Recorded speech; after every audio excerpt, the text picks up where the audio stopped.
I have been married for a long time. So let me say this about same-sex marriage, honestly. What's the problem? My husband and I have had the same sex for 43 years.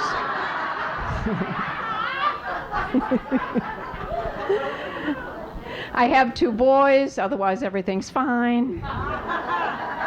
They are killing me. Nobody listens. I ask them simple questions. I say, guys, where are you going? Well, what are you doing? Hey, when are you going to be back? And they say, bye, Mom. Okay, whatever. They blow me off. So I'm thinking, okay, clearly I've got to change my delivery. So now I'm there. Where you going? What you doing? When you going to be? When you going to be? When you going to be back? Back. Back. Back. Well, their mom stopped.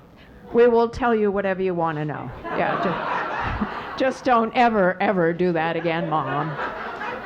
Like it's my fault. They did this to me. They liked the rap music, so now I like rap music, and I particularly like 3 of the female rappers because they're smart and they're strong. I love Megan Thee Stallion. She goes, body, yaddy, yaddy, yaddy, yaddy, yaddy, yaddy. Yeah, isn't that, I just love her. She has a great song with Cardi B. It's called W.A.P., which means wet, blah, blah, blah. Jocelyn could have told you what it was, but I can't. Okay. And I like to think it stands for wonderful and polite. Okay, so.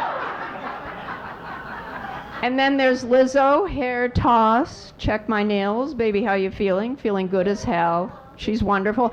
But my favorite is Cardi B. I do love her, and I know she has long nails, and she could take your eye out, and I know she started as a stripper, but hey, you got to start somewhere, right? So she says, knock me down 9 times, but I get up 10. I mean, really, what an inspiration, right? She also says, went from making tuna sandwiches to making the news. I went from making tuna sandwiches to the Friars Club of New York City. Yes, I did. Thank you. Thank you. I love my son's first high school girlfriend. What a doll. She comes over. She fills the house with estrogen. All of a sudden, everybody's nice to me. They say, please, and thank you, and everybody wears underpants. And then one day, she dumps my son. My son. So I call her up. Yeah. Oh, yeah. I'm there. Look. Can we still see each other? My older boy graduated from college where he majored in religion. Religion. Shoot me now. So the job offers are just pouring in. After college, he moved back in, because I guess once you feed them, they keep coming back. Very interested in money now that he doesn't have any. He's there, Mom, how much do you make? How much does Dad make? What's the house worth? And I'm thinking, is he planning to kill us? See, I always thought I'd have girls. They were supposed to be Kate and Elizabeth, and then God gives me these people. And there's so much I don't understand about boys. Like, why would anybody want to blow their nose into a boarding pass? Why?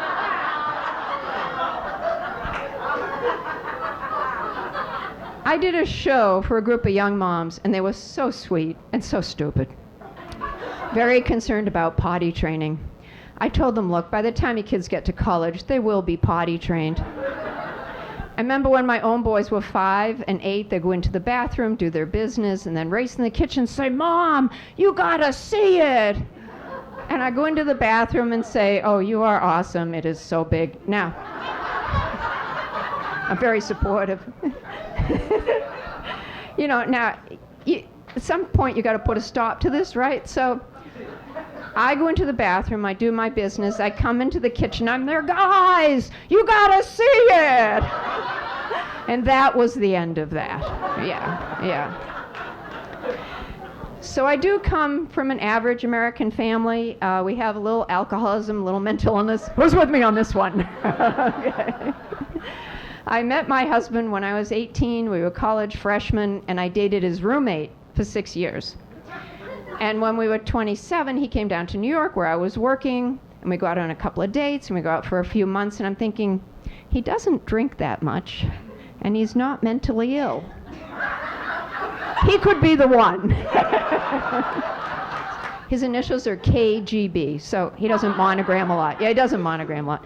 And sometimes he gets things out of proportion. Do you know people like this? He'll be there, Jane, you left the light on in the kitchen. Which to me sounds like, Jane, there's a body in the kitchen. There's a new survey out. It says the average married couple talks for 4 minutes a day. And I'm thinking, is it really that long?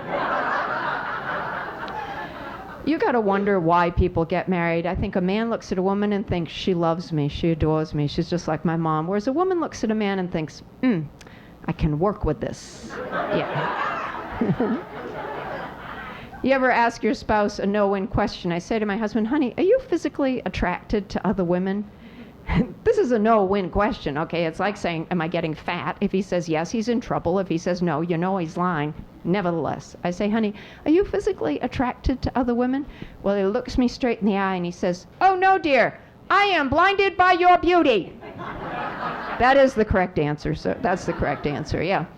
And I always like to ask people how long they've been married. There was a British couple once, and the guy said, we've been married for 18 years. But with the wind chill, it feels like 22.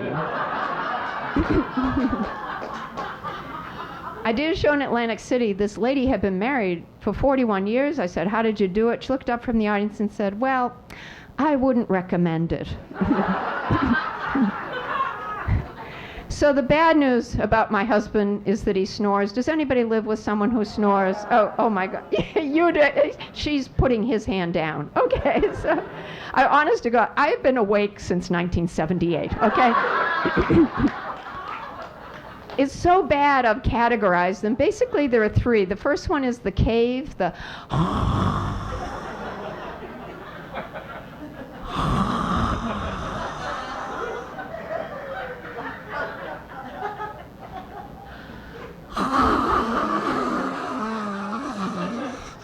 The second one is the stalled engine, the